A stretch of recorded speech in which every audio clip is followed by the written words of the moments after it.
Glória a Deus. Olhe para a pessoa que está do seu lado, diga para ela, o tema hoje é bondade e misericórdia. Diga para ela isso. Ontem eu falei sobre isso, eu costumo dizer que existem alguns degraus na nossa vida cristã. O primeiro degrau é misericórdia, o segundo degrau é graça, o terceiro degrau é justiça, o quarto degrau é herança e o quinto degrau é amor. O amor é o mais alto deles, certo? E às vezes nós estamos andando aqui entre a graça e a justiça, caminhando aqui, mas eu percebo que alguns irmãos ficam um pouco perdidos nesse assunto, não conseguem acompanhar muito bem, porque bagunça um pouco todo o entendimento que sempre tiveram, todos os anos de igreja que caminharam. Então, vamos descer um degrau hoje, vamos falar um pouquinho de misericórdia, de bondade e misericórdia. Amém? Eu tenho certeza que vai abençoá-los, edificá-los. Eu, por um tempo, eu ministrava no Encontro com Deus. Quantos já fizeram Encontro com Deus aqui? Uma boa parte de pessoas. No Encontro com Deus tem uma ministração chamada arrependimento, mais conhecido como Peniel, né? Então ali na hora do Peniel, ali, tal, e eu que dava essa aula de Peniel, né? Eu que dava essa ministração de Peniel. E era engraçado, sabe? Porque a minha esposa sempre ficava com a libertação e eu sempre ficava com o Peniel. E na hora do Peniel dela, ela sempre falava assim, é como se nada acontecesse, o pessoal saía dali do jeito que entrou, assim, nem ia para a aula. Mas na hora da libertação, quando ela ia fazer, saía demônio correndo até pelo teto, assim, era uma loucura, a gente vomitando, gente caindo demoniada, uma coiseira, sabe? E comigo era o contrário, na aula de arrependimento, saía todo mundo chorando, aquela coisa, né? E na minha aula de libertação, pareciam umas estátuas, assim, né? Olha que coisa, né? Mas eu sempre gostei da aula de ministrar arrependimento, Peniel, enfim. E uma das coisas que nós mais ressaltávamos, mais batíamos na tecla, é que você tinha que olhar para os seus erros, olhar de frente para eles, olhar para os seus pecados, para as suas infantilidades, para as suas mentiras, e você tinha que encará-las de frente e admitir. Você tinha que admitir que você era um pecador, que você era um mentiroso, que você era um adúltero, que você era. E você tinha que fazer isso. Aí levava você para os guardiões do encontro com Deus, aí eu vou escancarar o segredo, né? Aí levava você lá para o mato e fazia você orar, e você tinha que se arrepender, e grita alto que você é um mentiroso, grita! E o cara, eu sou um mentiroso! Né? Não era assim? A coisa era meio pesada, não. E o cara saía dali leve, glória a Deus, joguei tudo para fora, tô livre. E era engraçado que essa mudança de vida durava uns dias, umas semanas, e para os mais guerreiros aí alguns meses. E depois, aí o irmão queria fazer o reencontro, né? O pós-encontro, reencontro, desencontro, ele queria tudo depois, né?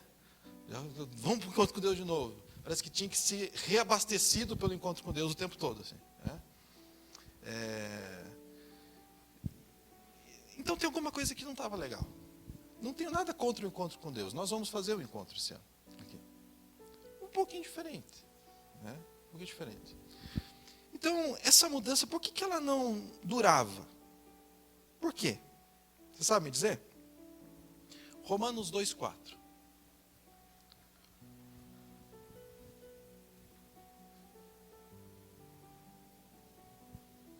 Romanos 2,4. Olha o que diz o texto. Você não percebe o quanto ele é bondoso, tolerante e paciente com você? Olha o texto. Não vê que essas manifestações da bondade de Deus têm o objetivo de levá-lo ao arrependimento?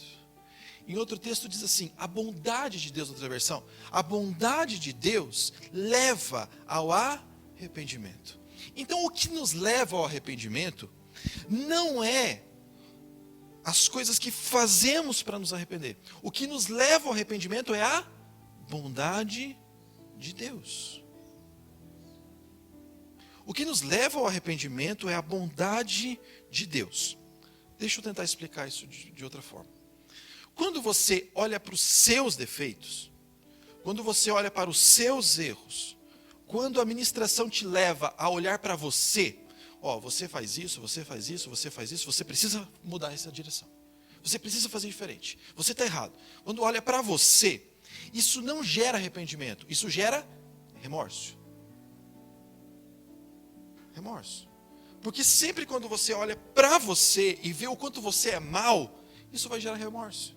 Um exemplo, quantas vezes você teve um impacto de ação social? Assistiu um filme, teve uma palavra na igreja, aconteceu alguma coisa, e esse impacto, ele então te mostra que você não ajuda as pessoas o tanto que deveria ajudar. Então você sai, e daí você quer começar a ajudar as pessoas, quer começar a dar dinheiro para a pessoa que está pedindo, quer dar comida para o que está precisando, enfim, ótimo. Só que como você olhou para a sua maldade, para aquilo que você não fazia, isso só foi remorso. Depois de um tempo, o que acontece? Cai no esquecimento. Você se esquece de fazer, se esquece de dar, já não é mais tão importante. A dor que você sentia já não sente mais. Você está entendendo? Quando olhamos para nós encontramos remorso. Quando olhamos para Deus, nós encontramos arrependimento. Quando começamos a ver o quanto Ele é bom, o quanto Ele é tolerante, o quanto Ele é paciente, o quanto Ele é bom conosco, então nós encontramos arrependimento verdadeiro e genuíno. A bondade de Deus, ela muda a nossa mente. A bondade de Deus, ela nos muda de direção. Se queremos de fato passar por um profundo arrependimento, devemos passar pela porta que se chama a bondade eterna e suprema de Deus. Se há alguma coisa que devemos fazer, sabemos que não devemos fazer nada, devemos crer. Mas se temos que crer em algo, é na bondade de Deus. Ontem na vigília nós conversamos um pouquinho sobre a bondade de Deus. E foi fantástico. Como nós às vezes negociamos a bondade de Deus. E Deus, Ele é inegociável na sua bondade. Deus é bom e ponto final. Deus sempre é bom. Então, Deus, Ele, através da sua bondade, nos leva ao arrependimento. Nos leva ao arrependimento. Amém, Jesus? Vamos para o primeiro ponto da mensagem. O Pai conquista os nossos corações. Diga assim comigo. O Pai conquista os nossos corações. Só o título já é bonito, né? O Pai que conquista os nossos corações. O Pai que conquista os nossos corações. Vou dar um exemplo para você. Você já imaginou se eu chegasse para minha esposa, quando eu namorava com ela, e chegasse para ela e falasse assim: Gê, tudo bem, gosto de você, você é muito bonita, quero casar com você. Me espere, daqui 5 anos eu estarei vestido de noivo num altar, preparado, esperando você chegar. Ok? E eu te darei uma vida maravilhosa. E de repente eu sumo. Eu vou te perguntar, daqui 5 anos ela estaria lá me esperando? Não, né? Imagina que loucura, né? O que eu tive que fazer para ela chegar nesse ponto de me esperar lá no altar? Ou, né? Deu esperar ela, né? Mas o que chegou? Como é que foi para chegar nesse momento? Como é que foi para você casado aí? Você não teve que namorar, aí não teve que dar umas flores, aí não teve que dar uns bombons, aí não teve que mostrar que você é um cara bacana, aí você não teve que levar para sair, aí você não teve que mostrar que era trabalhador também, aí você não teve que mostrar que tinha condições de sustentar e de dar um futuro bom para essa pessoa?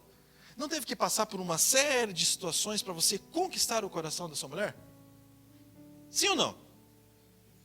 Ou foi assim, pegada a laço, vem aqui, eu vou casar com você?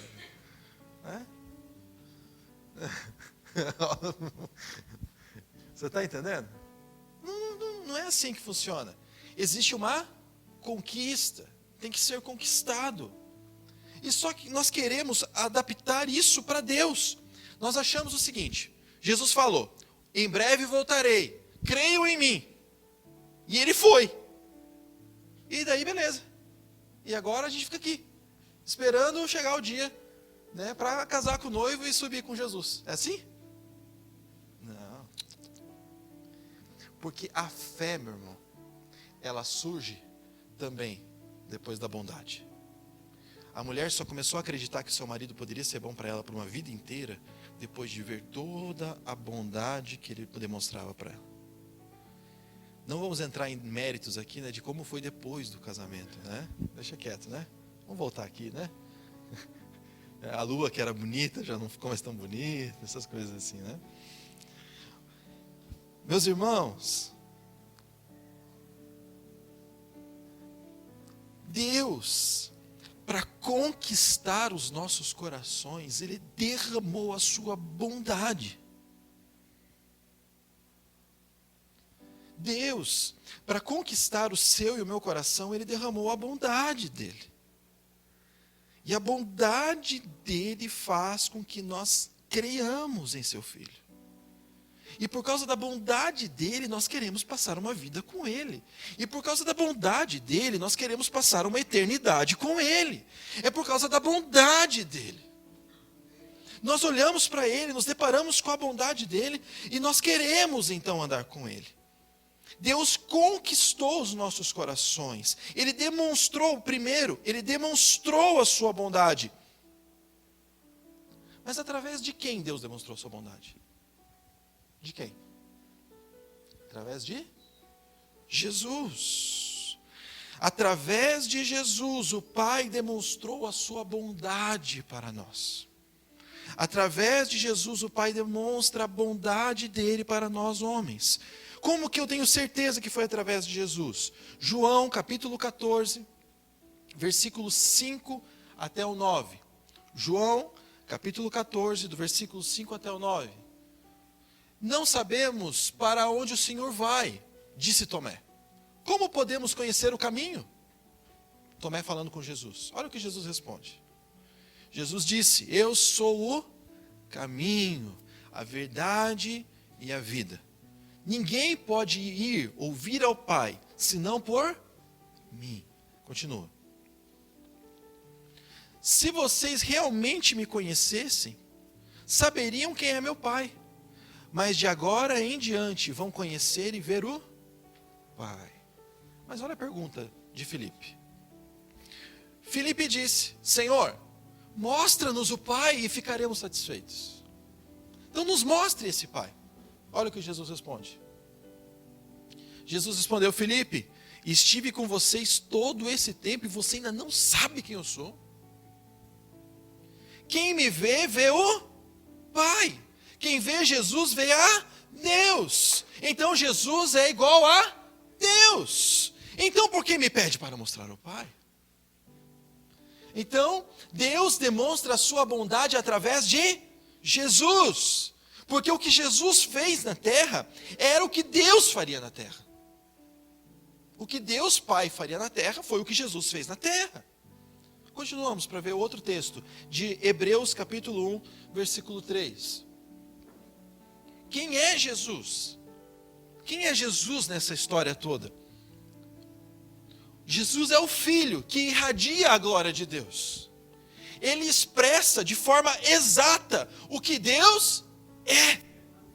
Com a sua palavra poderosa, Ele sustenta todas as coisas. E depois de nos purificar dos nossos pecados, Ele sentou-se no lugar de honra, à direita do Deus majestoso no céu. Posso? Me dá liberdade de parafrasear esse texto? Em outras palavras, ele diz aqui, ó. E depois de nos demonstrar toda a sua bondade, Ele sentou-se e está nos esperando. Ele demonstra a sua bondade. Meu Deus do céu. Essa é a bondade. Em Jesus, nós temos toda a bondade de Deus manifesta.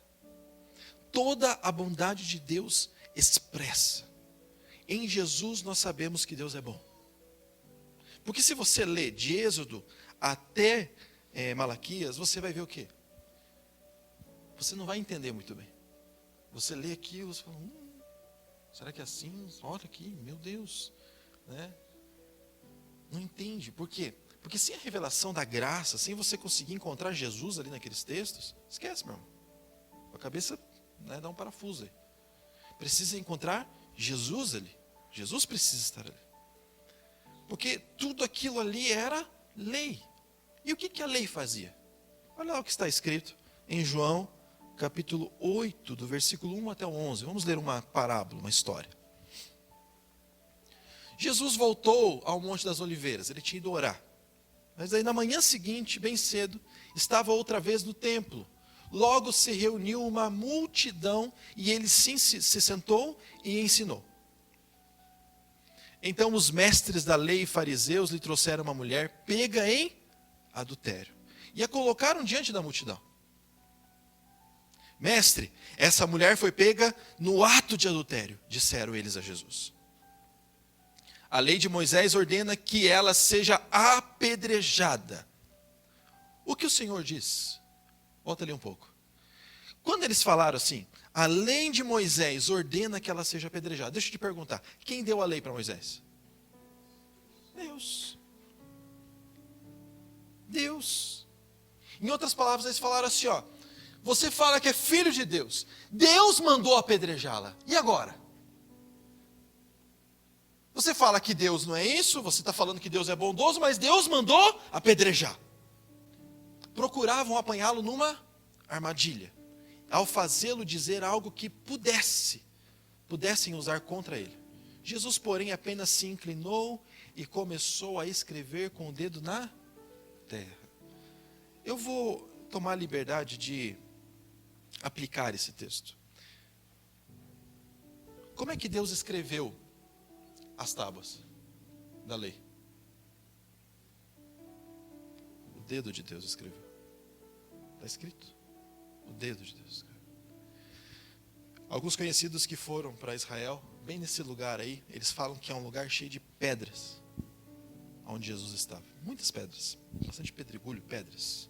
Então Jesus se abaixa e escreve entre as pedras. Em outras palavras, o mesmo dedo que escreveu a lei está aqui. O mesmo dedo que fez isso está aqui. E vocês não entenderam nada do que a lei dizia. Era o que Jesus estava falando. Vocês não entenderam nada. Mas continuamos.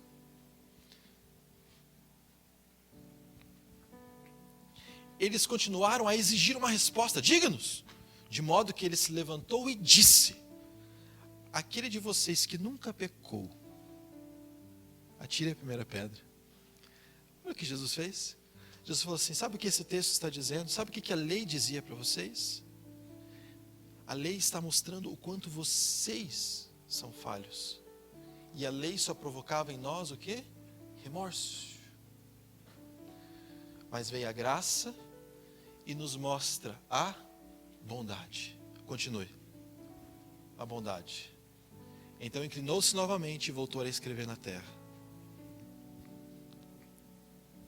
Quando ouviram isso, foram saindo, um de cada vez, pelo mais velho, até que restaram só Jesus e a mulher no meio da multidão. Então olha o que Jesus fala para ela. Então Jesus se levantou de novo e disse à mulher: onde estão os seus acusadores? Onde estão? Nenhum deles a condenou? Passamos? Não, Senhor, respondeu ela. E Jesus disse: eu também não a condeno. Vá e não peques mais. O que Jesus fez? Demonstrou a bondade. E a bondade libertou ela. A bondade gerou arrependimento. Jesus primeiro demonstrou a bondade. Aqueles homens primeiro a condenaram. Mas Jesus primeiro demonstrou a sua bondade. Porque a bondade leva ao arrependimento. A bondade leva ao arrependimento. Amém, Jesus? Então, essa bondade, ela não era expressa na lei. A bondade de Deus não conseguia ser mostrada na lei. ela mostrava o quanto éramos pecadores e maus. Quando alguém aponta o nosso erro, essa pessoa está usando a lei. Quando nós mesmos apontamos os nossos erros, estamos usando a lei. Quando nós apontamos os erros dos outros, estamos usando o quê? A lei. E esse jogo de apontamentos de dedo, de mostrar o erro, ele vai promover arrependimento? Não, não vai. Sabe? Deus, ele pega e demonstra a sua bondade. Ele demonstra todo o seu carinho através de Jesus Cristo. Jesus Cristo. Aquela mulher, ela estava aflita, ela estava sendo julgada, condenada pela lei. A lei que o próprio Deus tinha dado, mas que não era para ser usada daquela forma. Então o que aqueles homens fizeram? Eles questionaram a bondade de Deus. Mas Deus se mostra bom em todo o tempo. Em todo o tempo. Amém? Deus pagou tudo por aquela mulher. Amém, Jesus? Ele tinha aquela mulher como preciosa para ele. E Deus viu nela, e viu em mim, e viu em nós, coisas que nem nós mesmos vemos em nós. Ele deu um futuro para ela. Ele deu um desígnio para ela. Ele deu um destino para ela. E nem ela mais tinha. Nem ela mais tinha. Mas Deus viu nela algo maravilhoso, algo grande, ao ponto de poupar a vida dela e demonstrar sobre ela bondade e misericórdia. Ela merecia ser morta? Sim ou não? Pela lei deles? Sim. Mas misericórdia é quando você não recebe aquilo que você merecia. E ele demonstra misericórdia e bondade. Amém, Jesus? Por quê? Porque para ele, nós temos um valor inestimável. Para ele, nós temos um valor único. Para ele, nós somos muito, muito valorosos. Muito, muito. Olhe para a pessoa que está do seu lado e diga para ela assim: você tem um valor incalculável.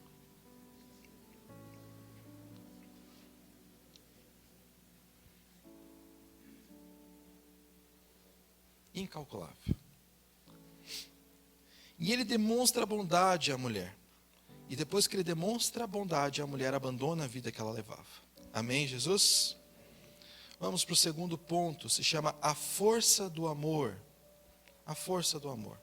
Estamos falando da bondade de Deus, amém? Estão aqui? Amém, Jesus?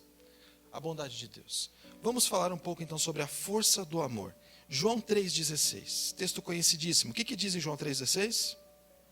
Porque Deus amou o mundo de uma maneira única, de uma tal maneira que deu o seu Filho único, para que todo aquele que nele crê, não pereça, mas tenha a vida eterna.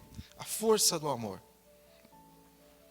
Porque Deus amou tanto o mundo que deu o seu Filho único, para que todo aquele que nele crê não pereça, mas tenha a vida eterna. Amém. Deus tanto amou que deu. Deus tanto amou que entregou. Sabe, meu irmão, eu vendo esse texto, eu comecei a meditar sobre o que era dar. Comecei a pensar, o que é dar? O que é dar motivado pelo amor? Porque a gente dá, mas é estranho. A Bíblia fala que a maior alegria em dar do que receber. Mas por que a gente dá e não fica feliz? Eu fui querer saber. Falei, vamos para a Bíblia. Né? Tem que estar escrito. Em algum lugar tem que estar escrito isso. Por quê? E fomos lá. Fomos descobrir isso aí. Porque tem coisas, nosso pastor lá em Curitiba, ele sempre fala assim, que você tem que pegar a Bíblia e você tem que rolar com ela, sabe? Você tem que brigar com ela. Você tem que insistir, você tem que ficar ali e falar, peraí, eu não saio daqui, eu preciso saber o que está escrito aqui. E é essas coisas que a gente tem que fazer, brigar um pouco o texto. Então eu comecei a meditar sobre o que era dar. Sobre o que era dar. E achei algo em 2 Coríntios 9, 7. Olha o que está escrito. 2 Coríntios 9, 7. Cada um deve decidir em seu coração o quanto dá.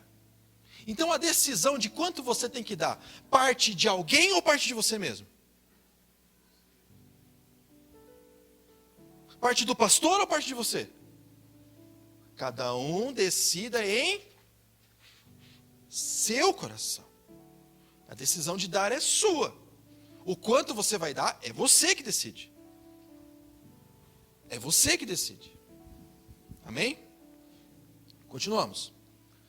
Não contribuam com relutância ou por obrigação, pois Deus ama quem dá com alegria. Relutância. Relutância. Essa palavra aqui, no grego, ela é lupe. Não é o lupe ali fora, né? O cachorrinho, né? Não, ela é lupe. O que é lupe? Tristeza. Lupe significa tristeza. Lupe significa pesar na mente. Peso na consciência. Isso é o que significa a palavra relutância aqui no texto. Na NVI fala sobre pesar. E alguns outros textos falam sobre tristeza. Então essa é a palavra lupe. Lupe no grego significa pesar a mente, pesar a consciência. Peso na consciência te lembra alguma coisa parecida com remorso? Que nós estávamos falando? Lembra, né? Então, pesar a consciência. Novamente aparece o remorso aí. E por que que isso acontece? Porque que na hora de dar, nós olhamos para nós.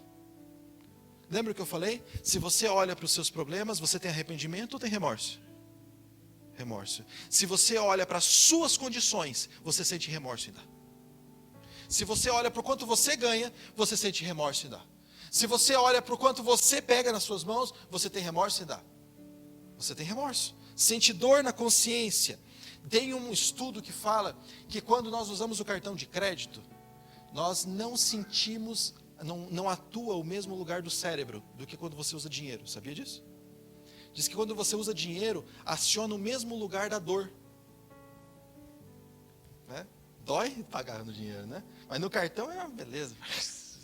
Né? Se não cuidar, leva uma cartãozada. Até o vendedor sai meio torto. Percebe? Então, quando nós olhamos para nós, isso gera em nós o quê? Dor, gera remorso. Por isso nós damos e não conseguimos dar com alegria. Não conseguimos dar sem tristeza. Não conseguimos dar sem peso na consciência. Mas como Deus dá o seu filho e fica feliz com isso? Porque se tem uma coisa que eu aprendi na Bíblia, é que Deus nunca pediu algo para nós que Ele mesmo já não tenha feito. Ele sempre fez o que Ele já pediu. Ele é o maior exemplo. Então Ele me pede algo, mas eu preciso aprender isso. Como Deus se alegra com a minha alegria na hora que eu vou dar? Porque nós olhamos para nossas condições antes de dar. E eu vou te perguntar uma coisa. É mais fácil dar? É mais fácil? Deixa eu ver a pergunta certinha aqui para mim, não errar com vocês.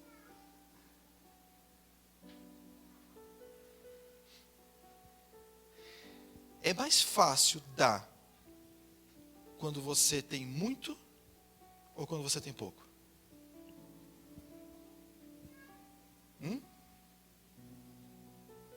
É mais fácil dar quando você tem muito. Muito. Mas a Bíblia diz o quê? Seja fiel no pouco. Por quê? Porque é muito mais difícil dar quando você tem pouco. É muito mais difícil dar quando você tem pouquinho. Quando você tem algo único. Quando você tem algo raro. Não é verdade? Mas Deus deu o que era único.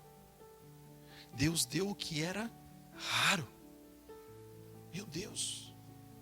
Deus não tinha muitos filhos e escolheu um deles para dar. Deus tinha um filho. E pegou o seu único filho e deu. E deu. E deu, meu irmão. E eu fiquei pensando nisso. Como isso? E um dia eu estava pensando sobre esse pesar, sobre esse remorso. Estava andando para o meu serviço. E onde eu vou, é bem a rota assim dos aviões que vão para o aeroporto. E passou um, passou dois. E senti o Espírito Santo dando uma cutucadinha. Ele falou, dá uma olhada para os aviões. Aí eu dei uma olhada, ele falou assim, Desconsidere a aerodinâmica. Era mais fácil ficar no ar, voando, você ou aquele trombolho lá de toneladas? O que era mais fácil ficar lá voando? Eu. Né? Embora não seja dos mais leves, eu sou uma pessoa leve perto do avião, né? Tô levinho. Eu, comparado daquele negócio lá, seria muito mais fácil me sustentar no ar alguma coisa, do que aquele negócio. Mas o que estava voando naquele momento? O avião e não eu. Eu estava andando, né? Não tinha superpoderes, estava lá, caminhando, tranquilo e calmo. E o Espírito Santo falou comigo assim: por que ele consegue voar e você não? Por que ele está voando e você não? Eu falei, ué, se desconsidera a aerodinâmica? Ele falou assim: a força que move o avião. A força que move o avião, ela consegue fazer ficar ele sustentado lá. A força que move você, não. Faz você só andar. A força que move um avião faz ele permanecer. A força que move você faz você andar. Eu falei, o que o senhor quer falar com isso? Qual é a força que nos move quando nós vamos dar? Qual é a força que nos move quando nós vamos doar? Qual é? Porque se a força que te move é o seu trabalho, é o seu esforço, é a sua força, qualquer R$5 dói. Dói. Porque você se esforçou, você trabalhou para ter aquele dinheiro. Você se esmerou para pegar aquilo ali na mão. Então tirar R$5 e dar, dói. Não dói? Tirar R$10 e dar, dói. Agora, se você tem 100 mil, tudo bem. Tirar 1.000, você tira tranquilo. Tirar 10 mil já fica mais difícil. Pega 100 mil e tira 50 mil. Opa, peraí, já está mexendo com algo difícil. Por quê? Porque a força que te move está sendo você mesmo. Você mesmo. Mas, quando a força que te move é Ele, se torna leve. Até aquilo que parece pesado se torna leve. Por quê? Porque você reconhece que você está dando, mas que não foi você que ganhou. Foi Ele que te deu. É diferente. E que se Ele te deu, não fará falta. Se Ele te deu, não vai doer dar. Por quê? Porque a força que te move a dar é o reconhecimento de que Ele tem te dado tudo. A força que te move a dar, se for o amor, nada mais fica pesado. Meu irmão, ouça o que eu estou dizendo. Se o amor for a força que te move, nada mais será um peso para você.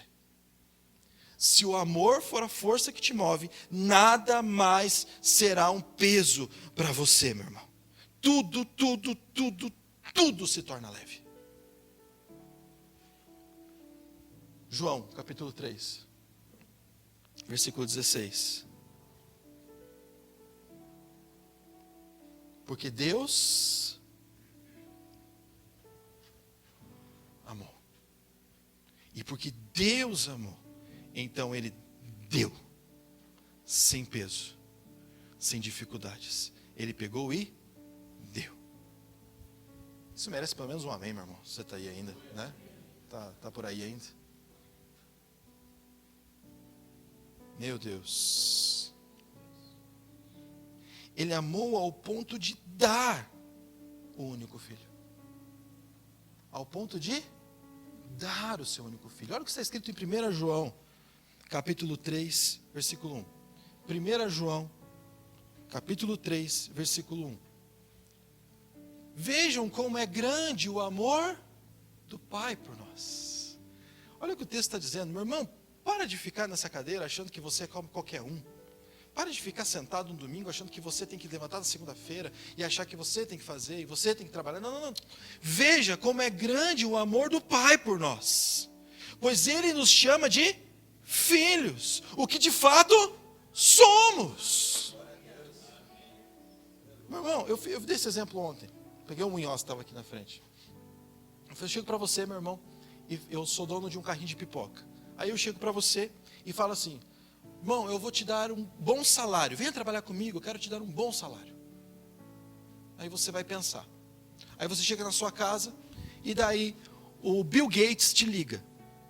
O Bill Gates liga para você e fala assim: ô fulano, vem trabalhar para mim, eu quero te pagar um bom salário.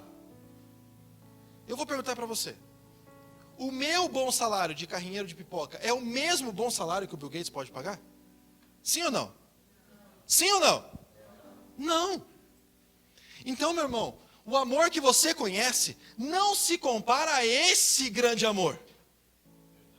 Não se compara.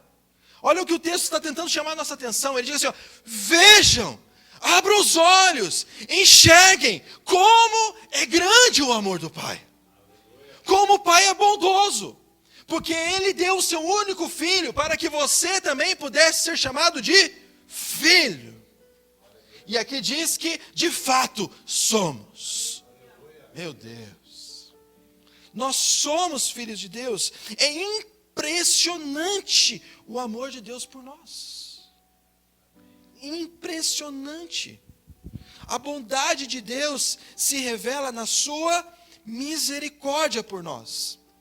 Ele não nos puniu e Ele não está querendo nos punir.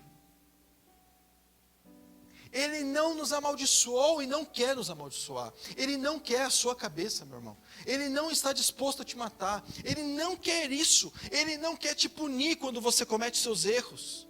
Ele não está pensando nisso, pelo contrário, Ele demonstra a cada dia mais a sua bondade a nós, porque Ele nos ama.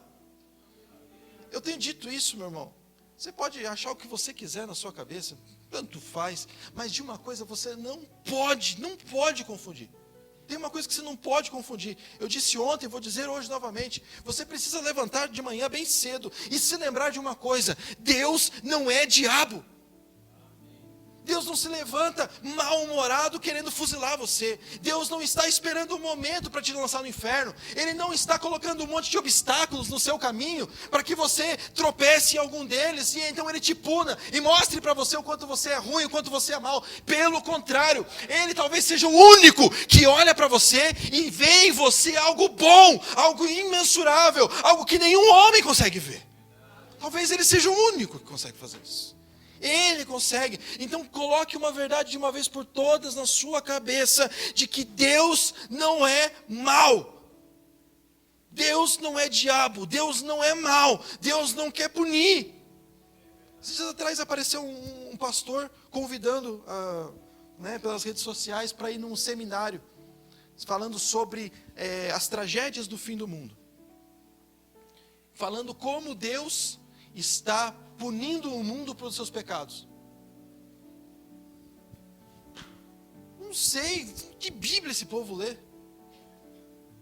De verdade que eu não sei. Porque, meu irmão, eu não sei se você entende isso. Nós não estamos aqui para te emocionar. Nós não pegamos, eu não peguei um ônibus, vim lá de Curitiba para cá, para colocar emoção em você. Você sair daqui felizinho. Não. Eu vim aqui para dizer uma coisa para você: o nosso Pai é bom. Ele é bom com você. Ele é bom quando você levanta de manhã. Ele é bom quando você está no seu emprego. Ele é bom quando você passa dificuldades. Ele é o único bom nessa história. Ele é único. Ele é Pai. Nós falamos ontem na vigília sobre ser Pai. Quem é Deus Pai? Então pare de achar que Deus é mau, pare de achar que Deus está te punindo, pare de achar que se alguma coisa deu errado, Deus não está com você naquilo. Pare de achar com isso. Começou um negócio, aquele negócio não está indo muito bem, não está andando muito bem, acho que não era de Deus, acho que Deus não está comigo. Pare com isso. Ele disse que estaria com você todos os dias, e Ele vai estar. Ele não depende da sua fidelidade, Ele não depende da sua justiça. A Bíblia fala que mesmo se nós formos injustos, Ele continua sendo justo. Deus continua sendo bom, e bom o tempo todo. All the time. Tempo todo, meu irmão. Olha o que está escrito em Lamentações. Você precisa se levantar de manhã. Sabe, alguns textos eu acho que você tem que colocar na cabeceira, sabe, da sua cama, no guarda-roupa, algum lugar assim. Você precisa colocar e bater o olho até que a sua alma se acostume com algumas verdades. Porque a gente negocia muito fácil algumas coisas. Então, olha bem o que está escrito em Lamentações, capítulo 3, versículos 22 e 23. O amor do Senhor não tem... para, meu irmão. não acaba, não tem fim. E as suas misericórdias são inesgotáveis. Você merecia ser punido hoje de novo? Merecia, mas de manhã as misericórdias deles fizeram o quê? Se renovaram. Então aquilo que você merecia, você não recebeu de novo. O salário que você merecia sobre as suas transgressões e pecados estavam sobre Jesus. E olha o que está escrito agora no 23. Grande é a sua fidelidade, e as suas misericórdias se renovam a cada manhã, e a cada manhã, e a cada manhã.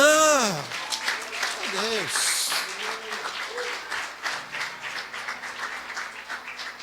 Ele é bom. Meu Deus, irmão, não negocie a bondade de Deus.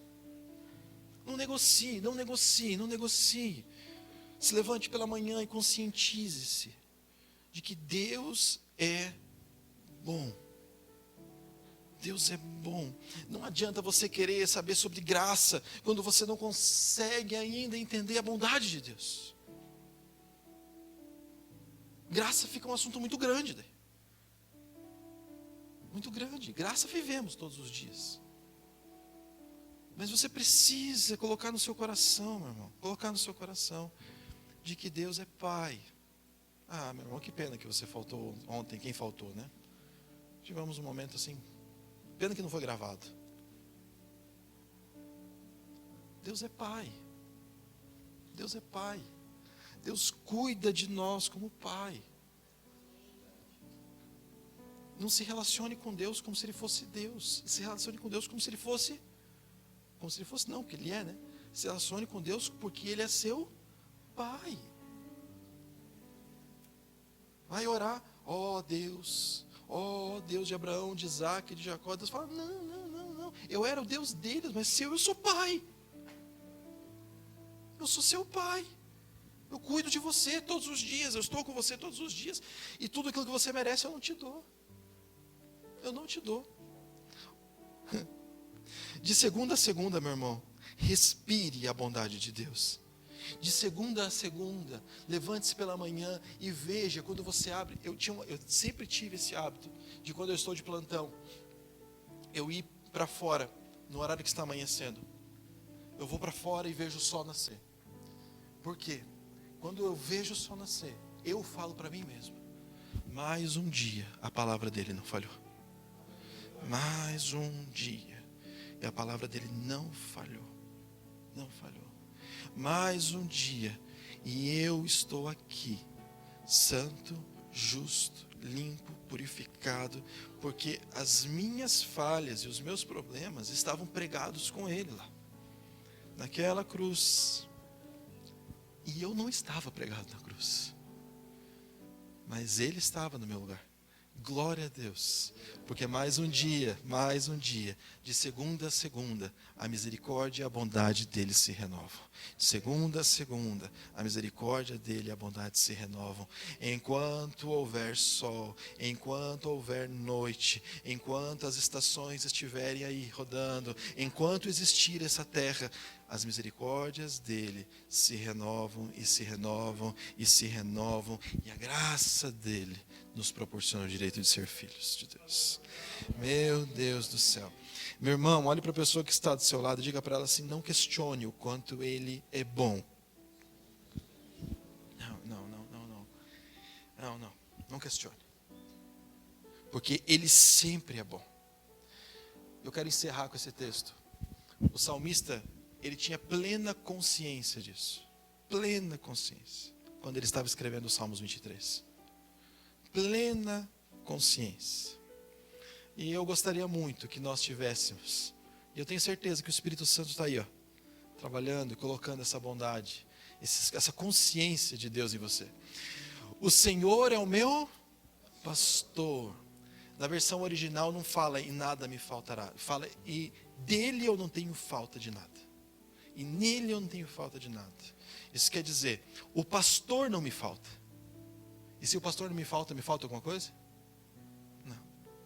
Então, ele falava isso, dizendo isso, o Senhor é o meu pastor, e de nada eu tenho falta. Nada. Ele me faz repousar em verdes pastos.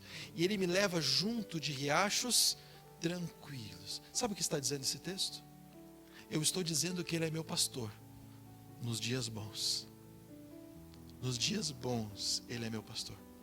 Passe para frente. Ele renova as minhas forças e me guia pelos caminhos da justiça. E assim Ele honra o seu próprio nome.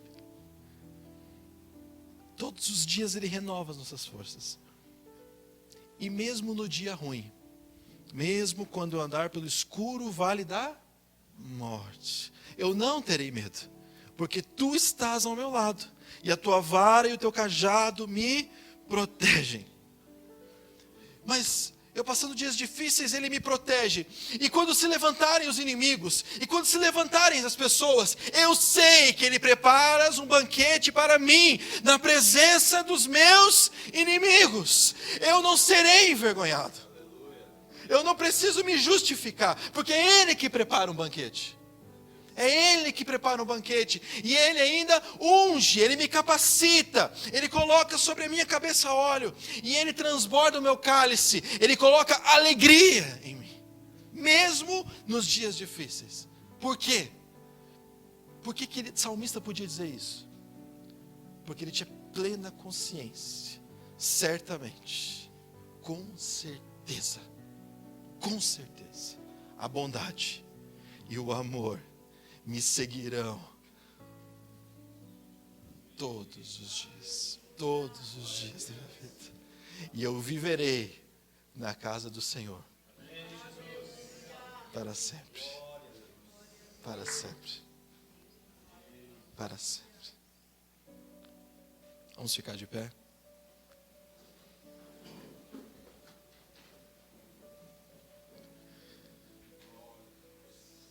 De segunda a segunda, a bondade dele se renova.